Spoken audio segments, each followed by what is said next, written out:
بسم اللہ الرحمن الرحیم۔ السلام علیکم ورحمۃ اللہ۔ نمبر 1، روزہ کے دوران جسم کے کسی حصے سے خون نکلے گا تو روزہ فاسد نہیں ہوگا، البتہ وضو فاسد ہو جائے گا۔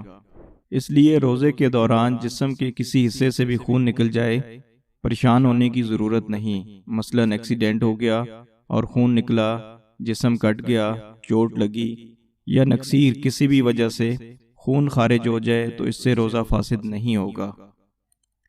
نمبر 2، اگر کوئی روزہ دار دن میں سویا یا نیند سے اٹھا تو اس کے دانت میں خون تھا، یہ یقین نہیں کہ سونے کے دوران خون حلق میں گیا یا نہیں تو روزہ فاسد نہیں ہوگا، اور اگر یقین ہے کہ خون حلق میں گیا ہے اور خون کی مقدار تھوک سے زیادہ ہے تو اس صورت میں روزہ فاسد ہو جائے گا، قضا لازم ہوگی ورنہ نہیں۔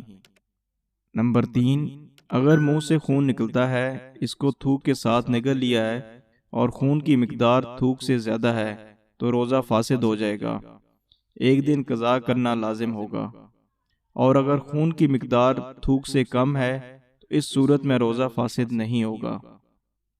نمبر 4، روزے کے دوران اگر کسی مریض کو خون دینے کی ضرورت ہے تو خون دینا جائز ہے، اس سے روزہ فاسد نہیں ہوگا، البتہ اتنا خون دینا جس سے کمزوری آ جائے مکروہ ہے، لیکن روزے پر کسی قسم کا اثر نہیں ہوگا۔ نمبر 5، اگر روزے کے دوران خون چڑھانے کی ضرورت ہے تو خون چڑھا سکتے ہیں، روزہ فاسد نہیں ہوگا۔